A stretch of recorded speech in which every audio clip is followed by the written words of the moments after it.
Ginugunita ngayon ang World Glaucoma Week. Kaugnay nito ay pinaliwanag ng mga doktor sa mata ang mga dapat malaman sa sakit na glaucoma. Si Bianca Piedad ang ating tagapagbalita. Tinalakay ng mga eksperto sa mata ang isa sa mga nagiging sanhi ng pagkabulag sa paggunita Glaucoma Week mula March 9 hanggang March 15.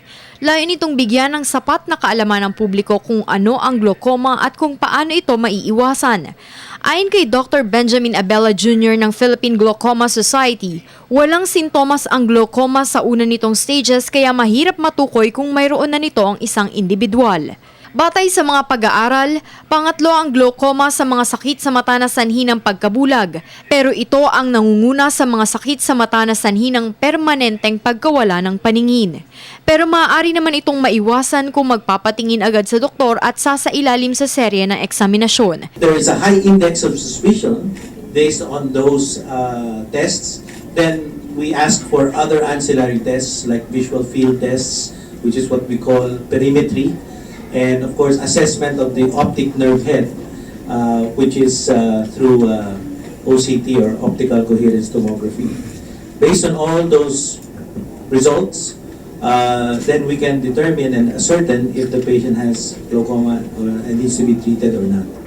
Kabilang sa mga dapat tandaan na risk factors ng glaucoma ang nasa 45 years old pataas ang edad.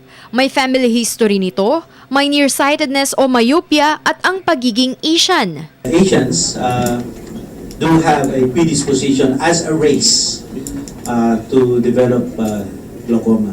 So ethnicity is involved here. Ang uri naman ng treatment na maaaring gawin sa may glaucoma ay paglalagay ng eye drops at pagsailalim sa laser at conventional surgeries. At gaya nga ng laging paalala ng mga doktor, prevention is better than cure o ang maagang pagpapatingin sa espesyalista ay susi para makaiwas sa sakit ng katawan.